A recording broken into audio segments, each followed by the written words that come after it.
Geocachomaniacs.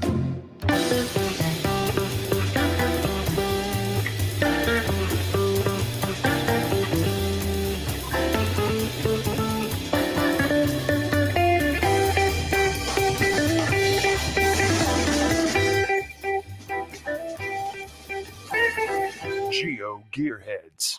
Hey, welcome to Geo Gearheads. This is a weekly podcast about geocaching and geolocation games. I'm Chris in the Northwest, but more important is Daryl W4, our illustrious host. You're always illustrious. Well, that's because I have the lights around to illuminate. There you go. That's why. Yeah. Which I think we've probably beaten that joke to the ends of the earth now. All I got. Yeah, and I was trying to figure out just a couple seconds ago, and it proves that my brain is not working, how many years we've been doing this based on the 466 shows that we've done. I think we've only missed 1 week. Right. So, yeah, and we're coming up to the anniversary. I think we're going on our 9th year for 2021. Hold on. Let me pull out the old calculator. Well, better yet, just look at the logo, because we have the established date in the logo. And of course, I didn't bother doing that. Well, I got 8.961538. I could keep going, but I won't. Years. So we're almost at 9 years. Wow. Yes, and GSM times 2 said I have the donut T-shirt. Yes, I do. Which is probably part of why my brain isn't working, because I had too much donuts on the donut trail, which also is where, well, kind of. I didn't meet them on the donut trail, but I actually ran into physically in person tonight's guests at one of the pre-events actually for Gigastock. I don't think we actually connected at Gigastock. And Donut, you want to meet them too? Oh, man. Hello. Hi. So welcome, Ben and Jamie. I'm so excited to have you guys back on the show, not just because I'm sure someone else is going to be in the chat heckling you guys tonight, but it's always a blast to talk with you guys. We're glad to be here. Yeah, thank you so much for having us. And the whole reason that we had to get you on the show, aside from, that we just wanted to chat with you again, but we heard this whole story of the RV adventure. So we figured we had to get you on to talk about the road caching adventure that you guys undertook. Yeah, it was awesome. So the beginning of the story starts, as almost everything with 2020 does, with pandemic. Mm-hmm. We had other plans, I think, like everybody else, about things we were going to do this summer and gosh, anytime this year. And we, of course, canceled pretty much everything. And the one good thing we did, in probably like March or April, when we were canceling everything else, we said, what could we maybe do? This pandemic's not going to last that long, of course. Wow. But maybe what could we still do to get out and use some vacation time? And we decided, well, maybe we could go on some sort of RV trip. We've never done this before, but let's rent an RV and let's not have any plans about what to do with said RV. We've driven moving trucks before, right? We can drive an RV. Yeah, there's no difference. And no one else would have thought about grabbing an RV and going anywhere. It's a pandemic. Who's going to want an RV? Well, the nice thing that was alluring about it, of course, was we could basically have our own little moving bubble to say, we can eat here, we can sleep here, we don't have to worry about it. It was really early when we reserved the thing, and we really, it was back when people didn't know a lot about kind of what was going on. So we're like, this seems pretty safe, and we'll make the reservation first, and then we'll figure stuff out later. We canceled our cruise, and then almost that same week we booked an RV. I kind of would have expected the cruise to have been canceled for you. We were one of those unfortunate people who were trying to be responsible, and we actually canceled our cruise before they canceled it for us. Oh, so it's that early. We only have a cruise credit in our email. We don't have a refund. Oh, I think we're never getting that money back. No, we lost out on that. Yeah. And this is when the lockdown was only going to be 3 weeks. Yeah. Oh my gosh. Anybody can do that. Yeah. We were like possibly planning our super romantic 10-year anniversary trip to Spain or Croatia. It would have been our very first kid-free trip since we've had our kids, 5 years. Nice. So we were super excited. We were still planning that. We're like, it'll be done by August. And then we're like, no. Yeah. So no, RV it was. Throw the kids in there, throw our food in there. And we were initially a little bit worried because we kept reading news reports about like everybody's going to be in an RV this summer. You better know what you're doing. You better book sites ahead of time. And we're like, oh my gosh, that's not the way we travel. We don't know where we're going to be at night because maybe this geocache especially took like geocaching 3 hours, and now we're supposed to be like 4 hours away, and it's already dinner time, and we have 2 kids screaming in the back. So we don't travel like that. We never have. Internationally, we always get a data plan and plan our hotels that day. So we were a little bit stressed about that, and we waffled, and like a week or two came down to it when it was like you can cancel your RV. We're like, should we do this? I don't know. Maybe we shouldn't. Let's not do this. No, we should. We deserve the break. And we just we did a little research. There was, so we kind of had we had the RV booking, and then we were in this weird spot where like, do we make like reservations for places? And like Jamie said, we were like, we can't do that because what if we got cancel it all? And we, as it got closer and closer, we're like, okay, we're gonna do this. So where are we gonna go? We still had zero plans. And we knew, like, I had played around with Google Maps, and I had of course it was around geocaching. And I had like penciled out some routes that were like insane. Like now knowing what we did, I was like, I'm really glad we didn't try and do those things because that would have been crazy. It was like, thousands of miles more. But then at some point I threw out like, I was thinking, we've always enjoyed doing DeLorme challenges and county challenges and kind of like really visiting an area more in depth or in grids, as the case may be. And I threw out, so we've done Nevada counties in DeLorme, Washington counties in DeLorme, Oregon counties in DeLorme. We've done California counties, but not DeLorme. And we were like halfway through Idaho. I'm like, okay, this is for both Idaho counties and Idaho DeLorme. And I threw out like, what if we tried to finish the Idaho counties challenge and the Idaho DeLorme challenge? And the Idaho DeLorme challenge, may it rest in peace, doesn't exist anymore, actually. It was archived and can't be republished. Thanks, unnamed lackey at HQ for those rules. If he's out there, I got in the first one. The lackey which shall not be named.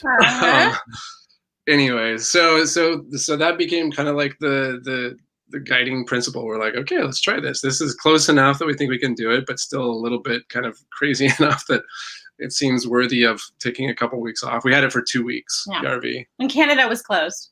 Yeah. We have had it on our goal to go do the bear up in Canada, either that or start on the Gold Country tour. We know we couldn't finish the Gold Country tour with our 2 kids right now, but and an RV. Some of those you need a 4-wheel drive vehicle. Yeah, and then COVID happened, and Canada's like, nope, you don't play by the rules, you can't come up. So we're like, all right, where are we gonna go? Yeah. Well, how did you get this RV?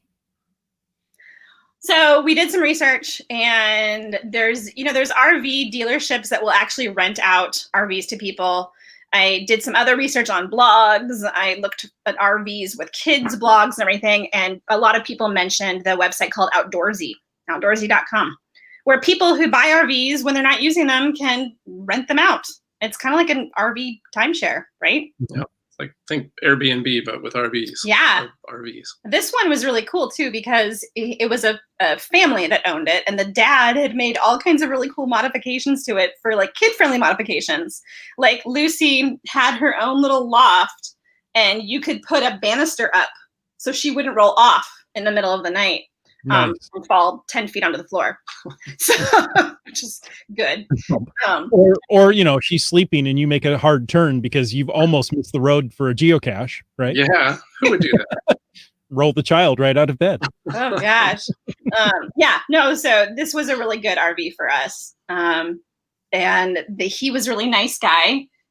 We emailed back and forth about it many times just because we'd never rented an RV before. We wanted to make sure it was safe for the kids. You know, when I was a kid, I was up and walking all over that thing. But they have laws today. Kids aren't allowed to play in the loft while you're driving like I did. So we You lay emailed up there like Superman, right? Yeah. With your head right in front of that window. Yeah. Yes. Even was if the it best. wasn't illegal, I wouldn't trust our 5-year-old and 3-year-old to No. be running around. Well, we're trying to like focus on not hitting people. Yeah. So that was really great. But no, we emailed back and forth, and he told us about like, yes, we have the seatbelts, and you can sit them here with their car seats. They were actually in the car seats, buckled in while we were driving, which was a good thing. And let's see what else. When we rented it, he gave us a grand tour of it and showed us how everything worked. We came in knowing nothing about like the water tanks or how the propane system worked or how the fridge worked. And he showed us everything in a 2-hour tour. And he was like, all right, you're off. And we did it. Mm-hmm. Nice. Yeah. Now, for those watching online or watching live or later, here's a picture of the RV. So it's a Class C RV. Yep. What is that, about 32 feet? Yeah, I think it was right. It was like 30 feet or something. 30? Yeah. Okay. I thought it was, but we would say to campsites 25 Yeah. because we could fit in a 25er. The wheelbase was smaller. Yeah. Okay. Yeah. Yep. Nice. Mm-hmm. Nice. Yep. In hindsight, it's like not having rented an RV before or really like used an RV. I think we probably would do something smaller. That thing was pretty big. Mm-hmm. And then that kind of factors into the fun came when we're like, okay, we're doing this DeLorme thing and this counties thing. And if you've ever done one of those, you know, you have to kind of like plan this very extravagant route to duck into counties or corners of pages and Tiny all this. roads. But then there was this whole added thing of like, can we do it in an RV in the middle of kind of semi-remote Idaho? Some of the pages that we needed for Idaho were like smack in the middle of the state where we needed to go pretty deep into the mountains. Mm-hmm. Which we could never do in the wintertime when we're usually driving through Idaho on our way to Elko. Mm-hmm. That was a reason why we need a lot of these pages in these counties, is because they weren't ones that we would pass through when we typically go through Idaho. So what ended up being the modifications to the trip because of the RV once you started getting a feel for how unwieldy the thing actually was? There were like, I did a lot of reading about like, can I drive an RV on this road? And there were certain roads like in kind of like winding mountain places in Idaho that would that I just ruled out. I was like, no, especially for somebody. I've driven big trucks before. I did all the driving. Thank goodness. I've driven pretty big trucks, like trucks as big as that, but never like an RV specifically. And so, like I was a little bit on the cautious side. And then there were some things where, not gonna lie, I spent a long time looking at like Google Maps and stuff and like overlaying DeLorme grids and going like, oh, I think this road connects here and here and it's paved. That's like, we weren't going to take the RV on any long dirt roads. We did drive on a little bit of unpaved stuff, but not too much, mostly paved roads. A lot. That's a lot of fun for the kids in the back. Yeah. They're really bouncing in those. A couple times. Like there was one campsite down in kind of like southeast Idaho where we did go like 6 miles out of dirt road to the campsite, and it was graded, but it still had a lot of washboard, and the kids are in the back going like, too loud. Either that or they're going, everything's because then there's like, and they're making like robot noises. Like everything. If you guys have driven on like a bumpy road in an RV, like everything's rattling around, like the dishes and the pans. Ears. Yeah. Everything. Yeah. I mean, there was some research too that GSM Types 2 said, did the RV owner have any idea what kind of roads you were going to be traveling on? What about the insurance policy? Honestly, like I think that we were I can't remember what was in the actual contract. We did pretty right by the RV owner, I think. He also told us he's a dirt bike rider, and he's like, I beat this thing up. Don't worry about this thing. So like he was very kind, and he said, don't worry about getting it dirty. I get grease on the carpet all the time. At the end of the day, like we definitely wanted to be. We weren't trying to pull a fast one or anything. No. We wanted to be like to treat his baby well, and we drove like on well graded dirt roads, but almost all the time it was on paved stuff. Mhm. For no other reason than you didn't want to have to deal with the RV on the washboard roads and Yeah, No. no, not a ton not of knowing fun. what to expect so much, I'm sure. Yeah. But he also had asked if there was any issue with closed campgrounds, or did you not stay in the campgrounds? There wasn't any issue with closed campgrounds. We also found space almost everywhere we went. There was only one place that was really hard to find, and that was just because everybody wanted to be by the lake. Mhm. But there was space everywhere you went. There were some of the campgrounds like later in the trip when we went to the national park. Some of those were closed, but we were Mhm. easily able to find space in the other campgrounds in the national park. We were like pleasantly surprised. We just drive up.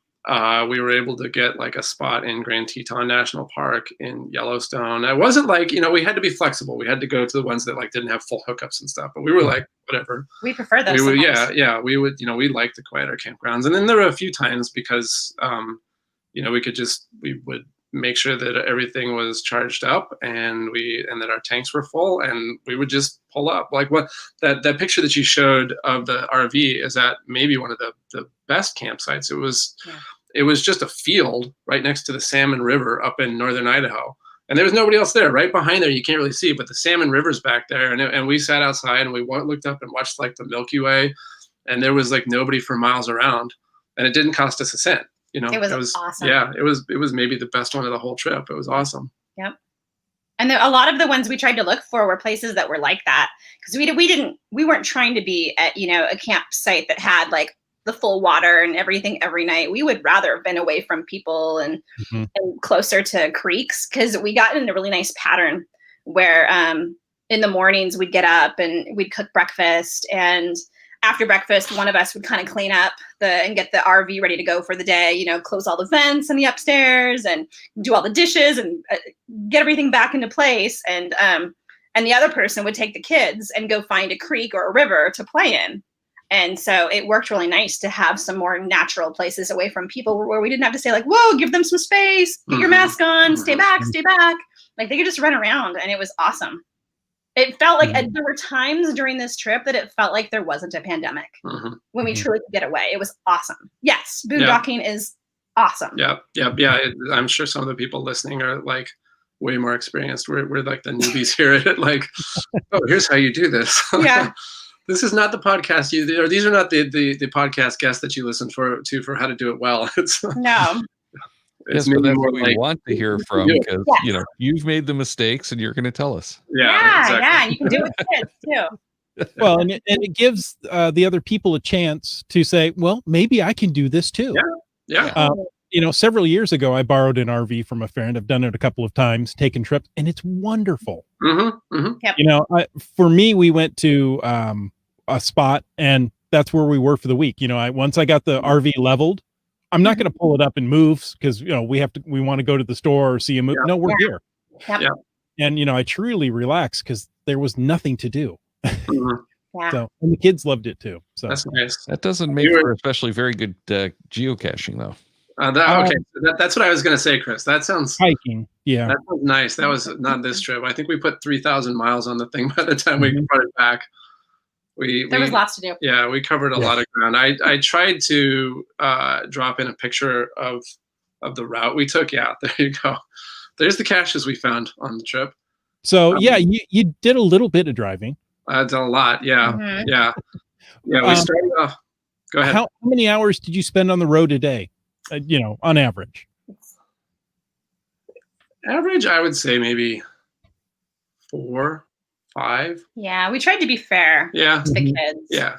Right. If we stayed in a place that wasn't didn't have nature around it and they couldn't run around freely in the morning, we would try and find a place and maybe pull in earlier that night so they could get some wiggles out after.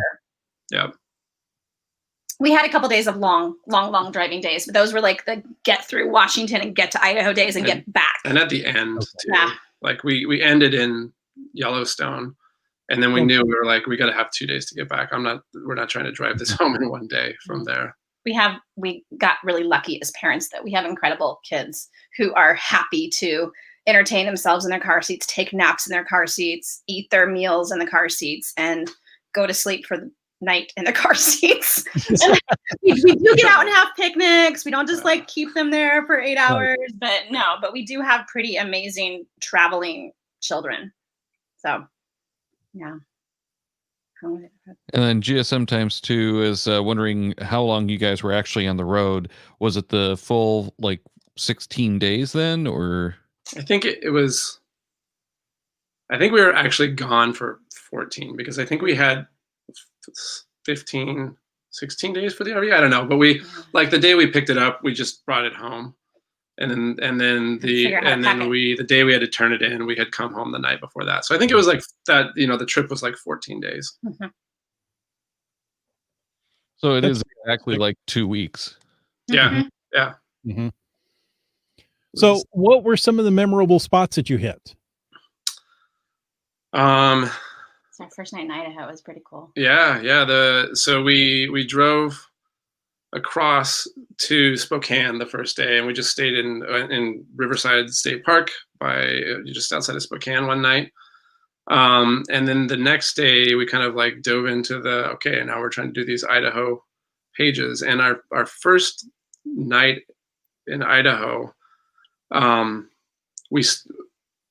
guess it was the third day of the trip. So the third day was when we did all the driving like way out to get to this DeLorme page. But the night leading up to that, we stayed just on this on the Red River in kind of like central Idaho, just on this kind of like small little Forest Service campground, and it was beautiful. It was gorgeous near Grangeville, Idaho. There's a big thunderstorm as we were driving in. It was so cool. Yeah. Nice. And then and then the next day, this was like the single hardest page to find like an appropriate route for, because we had to go like it was hours and hours. It took an entire day to drive 50 miles out this winding, small little like almost one lane river roads. At some points it was paved the whole way, but you drove way out. Yeah, and this was at the end there, way back in there. We stopped and we found a cache like right at this ranger station. Then we had a long picnic there. But it took an entire day just to go from our campground all the way out and then back. That was a really beautiful drive. We have one of those kind of fast motion, stop motion, slow like motion. A time lapse. Yeah, time lapse of us driving along that road and the river, and it was so cool. Yeah. That ranger station has been closed for 20 years. Something like that, yeah. Yeah. And so it was fun to explore, like peek in the windows and see like relics of time gone by, like along like what federal equipment they used 20 years ago. It was kind of like, like just stuff just sitting there with dust on it. And one of the buildings that the community members had used for an exercise club, they moved in their exercise equipment, like people would wave to you. You'd sit on the lawn and people would drive by and like, oh, we have people on the lawn. There were a handful of like ranches and stuff out there, but overall, I mean, it's literally, if you have a 4-wheel drive, you can then like go from there and head out on I think it's called the Magruder route that goes over the Bitterroot Mountains into Montana, but like definitely not in the RV. So for us, for all intents and purposes, it was like one way out and the exact same way back out, or one way in, the exact same way back out. But that was one of my favorite days of the trip. Even though it was like in and out, it was so beautiful. That like for people like us who like DeLorme challenges and county challenges, for kind of like that was maybe like the quintessential DeLorme caching experience of that trip, of like there's no way we would have ever been out there without like saying like, let's go find a cache on page 52 or whatever it was. Yeah. And I don't know if a lot of your listeners have been to Idaho at all or explored much, but Idaho is so gorgeous. And the really cool thing about Idaho is there's so many rivers that are going through there, and there's lots of access to the rivers. It's like in Washington, there's like certain parks where you can go and you park your car and there's access to the rivers there. And otherwise it's like a steep embankment or something like that. But the rivers in Idaho are really accessible. So you can park like anywhere along a river and just enjoy it. And we saw lots of people doing that. There'd be people kayaking down, and like people tend to take advantage, I think, of their waterways a lot in Idaho, but it's gorgeous. Nice. Idaho's a booming state right now. Lots of people are moving in. Yeah. So what are some of the other things you saw? I mean, there was so we saw a lot of smoke. That's Yeah, what I bet. That was one of the only downsides. Is Yeah. it was during kind of one of the peaks of all the western wildfires kind of blowing up, and so some of the giant kind of mountain views that we didn't get to see as well. Sawtooths. Yeah, the Sawtooth Mountains in Idaho. But we did stop. I mean, You really know sawtooths? what's that? You know saw the tooths? Oh, Good one. the No Tooth Mountains. Yeah. I mean, we saw lots of just rivers and mountain ranges. We, especially up in the northern and central part, the places that we had already like visited the far north panhandle and kind of like the southwest portion of the state. It was kind of like the central, and my hands are probably inverted here and nobody can see them anyway, so I'll just articulate. It was like the central and southeast portions of the state that we needed on this trip. Yeah, there you go. That's our nice. Those are all the new counties that we visited on this trip. I think it was like something like 20 some in Idaho and maybe 2 in Wyoming and then a handful more. Someday, this is the lackey who shall not be named told a little bit of the story when I told him we were doing this, and then he said, "Oh, we're going to go to Montana." I was like, "Well, why don't you go do something?" I was like, "We're taking the kids and we're going to go do Idaho and counties in DeLorme, so you better go get something done." At any rate, so our Montana map pales in comparison, but we're maybe someday we'll chip away at that too. Yeah. Well, now you've got the process down. Yeah. Right? You can go rent another RV and knock out Montana. Yeah. There you go. That'd be awesome. There you go. That'd be awesome. I mean, you asked some of the things that we saw. I was going to mention really quick. Hot springs. Hot springs are all over Idaho, and they are awesome. Mm-hmm. Like you can find hot springs just along a riverbank. Like they have some like the bathy ones too, where they've made swimming pools out of them. But we tend to like the more natural ones. You can find those there. They're so cool, and our kids loved them. Yeah. We went to Craters of the Moon National Monument. One of my favorite places. Yeah, we hadn't been there. It's really cool. Like I grew up, in northern Nevada, not far from there, and somehow I'd never been there.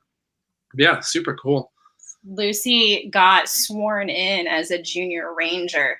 That was her first swearing in, and her eyes were like so big and excited when the ranger's like, "Please raise your right hand." She's like, "Okay." It was awesome. We have a video of it. It was pretty cool. So that's memorable to me because that's her very first swearing in. But yeah. Gia sometimes too said that you actually did visit one of his caches at. Was that yours? That's awesome. Yeah. That was a very cool spot. It was. Yeah. Kind of blew our mind. Yeah. We talked about that a little afterwards. I still don't know how it happened. How can you have a thing sitting right up on a ridgeline that goes two ways? It was for other folks who don't know it. It was an earth cache in Yellowstone. It's right on the Continental Divide, and there's a little lake or like a little pond, and some of that pond goes to out to the Columbia and the Pacific, and some of it goes out the other way to the Mississippi and the Atlantic, I guess, the Gulf of Mexico. Yeah, it was fun explaining to Lucy what that means too. The Continental Divide, yeah. Yes. And G Nice wanted to know, at what point were you saying "eat your heart out, Rock Chalk"? The whole time. 7 times a day. I mean, like I'm gonna say, like anybody can go and do Idaho counties, but it takes a little more effort to go do Idaho DeLorme with 2 small children. 2 small children. And a monster RV. Not laying down a gauntlet or anything. Chris, maybe you can find some kids to borrow for a couple weeks, Chris. Oh, I named his name. Darn it. He's going to show up. He's out. I'm waiting for him. I told him we were going to be on. I said his name. His ears are now I expect going. you to heckle. Wow. Yeah, realistically, I love this concept, but I could not imagine going geocaching with a vehicle that big. It was different for sure. I mean, I don't think that I'll speak for myself. I wouldn't say oh man, we're going to go do RV caching all the time now. There were times the downside was sometimes say in Teton or Yellowstone, we'd pass by little side roads. It'll say no RVs, no trailers. And we're like, womp, womp. We didn't even have a way to like, drop a trailer and say, we want to go check that road. It was just like, we're not going there. Yeah. And that's not, usually we would like go everywhere.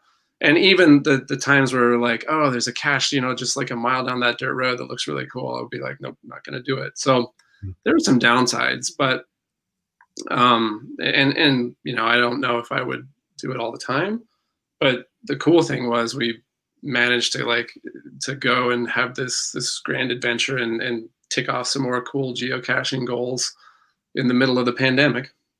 In a freaking huge vehicle. I remember thinking, like, how are we going to do this? Like with geocacher parking? Like, you can't do that in an RV. And I remember like a month before we rented it, I was like, I don't know if we're able to hit all the things we got to hit, but we did it. And it's kind of crazy. Well, if you plan it right, having an RV isn't that much of a deterrent. And it's true. You're not going to be able to go up some of the Forest Service roads, right? But if like I say, if you plan it right, you can hit all the geocaches you need. Yep. That was like, there was a point when we weren't quite sure if that was going to be true. And actually the linchpin of like, can we do this DeLorme thing was that one at that ranger station. That was the one where I was like, hallelujah, I think I found a spot where we can snake way in here and we can actually do this because, like this is the geocaching part of it. All you geocaching geeks know, like if you set your mind to a challenge, you're going to like, I'm doing this thing. We're going to do this. We're not going to go and be like, well, we did like 98% of it. Couldn't get that one county. It's okay. It's okay. It doesn't bother me. You have a hole in your map. Right? Yeah, I imagine stuff like the ET Highway or Route 66 just isn't going to work. Probably not something that you'd want to do with the kids anyway. But that's a little bit tough with something that big. Not in an RV. We have we have not done a lot of power caching. No, we have not. We've done a little bit. And we did subject the kids to like one day of power caching. Yes. Basically like the only day of power caching we've ever done. It was a very important day. It was. You're not going to tell us what it was. Okay, so for folks who may not know, both of us used to work at HQ, both former lackeys. And you probably have heard other lackeys on the show talk about each year during the summer, HQ tends to have an internal competition, an internal kind of like caching competition. And I think it was 2 years ago, 2018, when somebody at HQ had the idea, let's have a competition where it had previously been like small teams or two big teams. And this year they said, like, let's have a competition where it's the all-stars versus everybody else. And so there were, I think, 7 of us on the all-stars. It was like the hardcore cachers of lackeys. So it was Jamie and I, it was Mountain Bike, it was Chris, it was Kathy, Brian Pandora, it was Annie Love, it was Jeff, Gear Guru. I think that was it. It was us against the entire rest of the company. Which is like 70 more people. Who can get the most fines during the month of July or August? I can't remember. I think it was August. You're over there. And everybody, like the entire rest of the company, wanted so bad to beat the All-Stars. They're like, you guys are going down. 76 people can't beat 75 people. They were like, yeah, we probably can't. You probably right. and so the whole month they were like, there was a leaderboard and then we were watching it and we would go out on like these runs. We'd be like, we got 80 today. And then 5 people would come in. We went to the same place and we all got 80. We're like, okay. So over the month, it was getting bigger and bigger, their lead, to the point where it's literally thousands of caches. The aggregate was like, they were 2,000 caches ahead or something like that. And then we, of course, being like, the 6, like hardest core cachers in the company were like, they're not getting away with this. And so we literally had like secret meetings. We all went outside and we did not meet in like a conference room. We left the building. We like hatched a plan. We're like, we're going to Walla Walla. We're not going to tell anybody. And all of us are going to Walla Walla to go power caching like one day. And we're going to win this thing. And so the last weekend, and we planned it for the last weekend of the competition. And the last weekend, we all like secretly hadn't told anybody other than like, see you in Walla Walla. And we secreted away to Walla Walla, the whole group. And then the next day we dawn to dusk. We power cached all the trails in Walla Walla. I think we did 500, but times like 6. And so on the last weekend, then we waited to log our caches too. That was the last little, we waited. And we also, the other day, it was brilliant. It was like shock and awe, literal shock and awe in the office when it happened. Because it was like the Monday, and I think it ended on a Tuesday. So we waited. And we all had our caches saved as like in Cachly, I think is what most people were using. I can say that now. We were using Cachly, and we had them all like saved as logs, but not submitted. So they were all like done and offline. And then we waited for the weekend to be over. We were all back in, and then we got together and we were like, submit. and people could see in the kitchen this leaderboard updating in real time. They were like, everybody was sitting back and being like, we got this one. They didn't do anything. They expected we were going to. And then we like submitted like 3,000 finds, and it was like, and we won. Like, you don't, like, these are the people in the company who geocache for fun, and they're highly motivated to get out and geocache, and they care about numbers and they care about stats. Like, you don't challenge these people who are always like. No offense to all the other folks. They were. I mean, the good side is that it got a lot of folks like really involved. Yeah. But we, the 6 of us beat like the 75 others, and it was either like ignominious or glorious depending on which side you were on. With an 8-month-old and a 3-year-old. Yeah, that's like. We took the kids with us in the car on this power caching day, and this is probably not a moment of parenting pride. No. While you were telling the story, Grandma Kathy, who I don't know if anybody you guys know Kathy loves babies, right? Yeah, if you've seen her at an event and there's a baby around, she wants to hold it. So she was super excited during breaks to hold Owen. Yeah. While you were telling the story, GSM ×2 thought you did the ET Highway in August, but just finding our way says Walla Walla in August would be just yeah. Yes. It was hot. It was yeah. Walla Walla, it was toasty. We saw a moose out there like just wandering through the wheat fields of the Palouse. It was amazing. Wow, that's incredible. He followed us for a while. Yeah. Hoping you drop something. Kid? I don't know. Are you kids? Did you ride the moose back? That's the question. Yeah, that would have been fun. There's your all-terrain vehicle. Yeah. There you go. We did not have the RV. No. The RV would not have liked those roads. No. That was just in our car. But man, that was there's something where I will give Rock Chalk credit. Not for much, but for this. I know that Rock Chalk, whenever he goes out, he always rents a car because he's like, I'm going to get this thing dirty. I'm not taking my car. I'm going to put all the beat up mileage on that. That was a trip where I regretted. I'm like, man, it's too bad our car is this dirty. Because it was still under a year old. Yeah. At that point in time. Yeah. We still have dust from there. It may never go away. There's a lot of people I know who will do that whole, we're going to go rent a car for any kind of road trip because it just isn't worth having that level of wear and tear on the car that you want to, keep in decent working order as long as you can. Yep. That's probably smart. Yep. Now, getting back to that whole RV trip again, though, were there any caches that you really wanted to hit but couldn't? And this is coming from G-Nice. There was I have one that jumps to mind that was borderline that did get, but very close to not, and it was just because of the road trip, not necessarily because of the RV. We were going down through southern Idaho, and like many geocaching geeks, we love getting old caches. We've done quadruple Jasmer, so we just get them for fun now. And there's a September 2000 cache near Pocatello. It's called Southern Idaho's First. And there it is. But it's not a huge hike, but it was like a decent hike. And we were like, man, do we have time to do this or not? And it was a really close call, but then at the end of the day, I was like, I'm going to run up there. Not really run. I'm not in that good of shape. But finally did make time to do the hike. But there were other things so that was the one that was like just borderline yes. But then, the casualties were more like,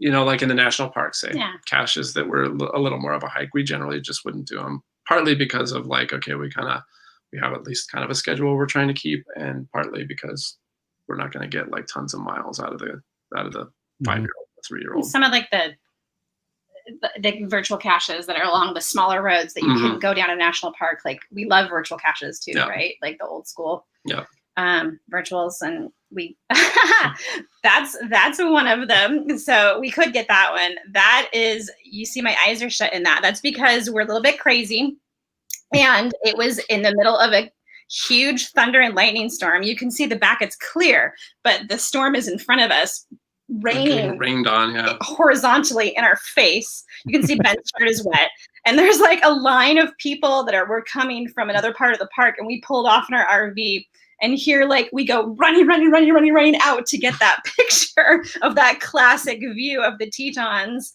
and like it's pouring on us. So yeah, you get pictures like that for your virtual caches. Nice. Yeah. So there's those, but yeah, some of the other ones we couldn't get because we couldn't go down the little roads. So, yeah. Yeah, that was that looks like it was definitely a lot of fun despite the nasty weather. And the thing about some of those caches, you don't remember the cache anymore, just how much fun it was to have survived the elements. Yeah, totally. Yeah. Totally. We had some really crazy thunder and lightning storms in the parks, which was kind of crazy because we had when I was a kid, I went on a road trip to Yellowstone with my mom and my brother. We had one of those Toyota Previa vans with the captain seats, and you can spin them around. And so we slept in our van in the Yellowstone parking lot that night because we couldn't find a camping spot. And there was a huge thunderstorm that night too. And so it was kind of crazy. And I texted my mom the next day when it happened. I was like, oh my gosh, we had the same experience. Like basically it thundered and hailed and lightninged so hard that night that there were all 4 of us in the back bed when we all woke up the next morning. The little people both found their way to us at some point in the night because of the crazy storm. But yeah. Nice. Yeah. Well, see, you had practiced for this trip. You were ready. Totally ready. I love a good thunderstorm as long as we're not driving in it, which you did drive in a little bit of one, which was crazy, but yeah. The professional RVers probably could have given us tips about what to do when giant winds start coming up. I was like, total white knuckle. Yeah. Oh, goodness. Yeah. Actually, the one of the most white knuckle moments of the entire trip was in the last few hours on the way home, coming back across the Columbia River at Vantage, where there's, if you, Chris, you've probably driven it many times, where you're crossing, I-90 crosses the Columbia River, and there gets big crosswinds there, and man, oh man, I just finally gave up. I'm driving right down the middle of the interstate in 2 lanes. I'm like, I don't care if anybody gets mad at me for 2 minutes, because we were all over the place, just buffeted. As you're driving this big sail down. Yeah. Exactly. Yeah. People are out there windsurfing and such. Yeah. Yeah. Now I know why they do that. Yeah. In a car, you may notice a little bit, but in an RV, when wind hits the side of that thing, it's tough. Yeah, but it made me wonder, I'm like, we've driven across here so many times, and I remember windy times that you could feel it. I'm like, is this actually much stronger wind, or is it just that much, maybe it was both. Is it just that much worse than an RV? Or harder? Yeah. Yes. No, it's crazy. The answer is yes. It's It's worse than you ever remember, and it's amplified because of an RV. Yeah. One of the other crazy things we drove through was a fire, the remnants of a forest fire, which was crazy. It was remember how I told you that one first night in Idaho, we camped by that really cool, the river and that gorgeous spot on that campground, and there was a big thunder lightning storm. Well, the next day was the day we drove to that ranger station and back out again, right? And on our way back out, we saw a helicopter on this tiny road by the river. We're like, whoa, they must be doing training. And there were 3 people there with yellow jumpsuits on. And we look, Lucy, look, Owen, those guys are training for the helicopter. They must be fire people. And they're probably practicing. And so we go on further, maybe an hour later or so, we come up to more of a larger road. And there was a guy there with his camera taking pictures of trees on fire. And we're like, oh, this is the road we're going to drive. I guess it's okay. There's no one stopping us. Like, and there were fire trucks parked here and there.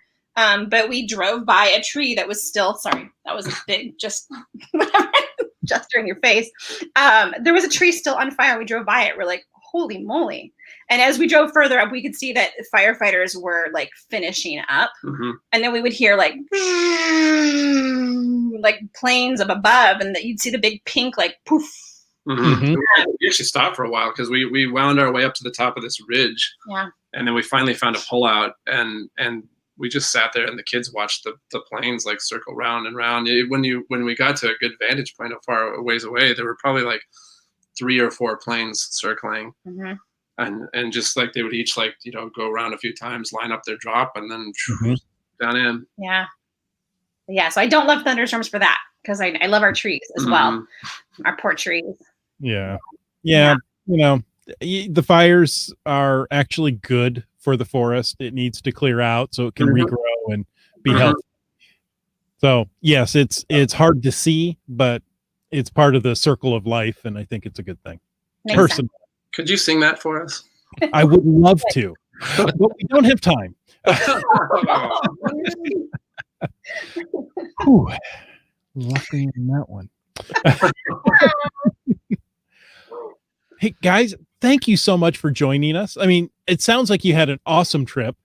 Let me know next time. I'll come along. Maybe I can get a little trailer and pull behind. And yeah. Okay. Oh, great. Yeah. We can do roadshow. Ooh. I've done podcasts from RVs. So you should. I remember they like, I'm an NBA fan, and sometimes where they'll like get the broadcasters in the RV and travel around from city to city watching games, broadcasting shows. I see like a roadshow mega season in your future. Our kids would love it. So much fun. You're big on being on podcasts then? Yeah. Maybe. We don't have studios as cool as you guys. We just have a blank wall. There's like, if we had a studio like yours, maybe we would. Well, next time maybe we should try to get them on and get their perspective on the RV caching. Lucy would love the snot out of that. we have them set up. We could try an end of show cameo if you really want. Oh, that would be fun, but I think we're running a little long, so we should probably wrap it up. All right. Alrighty. Before we go, did you have any like one tip that you would give anyone who is trying to do the RV caching trip? Ooh, and now the brains are hurting. I can see the smoke. Yeah. Just don't worry about booking ahead. Like, don't worry about it. Things are going to be like, just do it. Just try and go. There's places everywhere. There's apps that can help you find campsites. There's boondocking spots everywhere. And if you see a place that's full that you really want to go, call them, because that was our first night at Bowl and Pitcher. Like, I called them, they said it was full, and we're like, oh my gosh, we really want to stay there. And I called her, she's like, oh, we had this one just canceled 10 minutes ago. You can have it. We usually don't. It would usually be for walk-in, but you were nice and you called. I'll give it to you. And I was like, wow. So just call and just do it. Don't be afraid of a planning. Like, we are typically, like, we like to have a plan, but we knew that we couldn't really do it this trip very well. So just try it. Just go. Just like, if you haven't done anything before, just read, ask people. People want to help. Everybody wants to help. Just try it. Awesome. I'm on board with this recommendation. I give it 5 stars. Well done. Thanks again for joining us and sharing all of that with us. I kind of wish that you had the camera crew following you around and we could watch the video, just that like 2-hour movie of the 2-week trip. It would be good. Good movie. I'd watch it. So would I. All right, so check the Caching Maniacs website at cachingmaniacs.com for more on the Geo Gearheads, including show notes for this and all of our episodes. We love hearing from our listeners, so leave us feedback by emailing geogearheads@cachingmaniacs.com or through social media. Your support helps keep the Cashmaniac shows coming. Please consider becoming a patron through the link on the website to support the Cashmaniac shows. Geo Gearheads is produced by Chris Offenauer and Daryl Wanberg. This show is copyright 2020 by Daryl Wanberg. All rights reserved.